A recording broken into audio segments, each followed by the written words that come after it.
সংস্কার শেষে আন্তর্জাতিক অপরাধ ট্রাইব্যুনাল ২ এর এজলাস কক্ষ উদ্বোধন করলেন প্রধান বিচারপতি ডক্টর সৈয়দ রেফাত আহমেদ। বুধবার বিকেলে নতুন এই এজলাস কক্ষ উদ্বোধন করেন তিনি।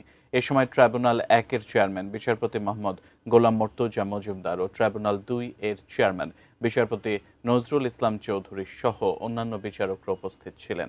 এছাড়া সুপ্রিম কোর্টের registrar general Habibur Rahman Siddiqui, chief prosecutor Mohammad Tajul Islam সহ অন্যান্য প্রসিকিউটর ও কর্মকর্তা কর্মচারীরাও উপস্থিত ছিলেন।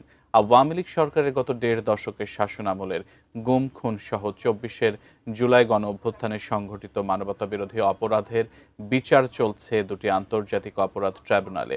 এতদিন ট্রাইব্যুনাল প্রাঙ্গণের একটি টিনশেড ভবনে ট্রাইব্যুনাল ২ এর কার্যক্রম চলছিল। সংস্কার কাজ শেষে উদ্বোধনের পর এখন থেকে নতুন এজলাসে চলবে ট্রাইব্যুনাল ২ এর বিচার কাজ।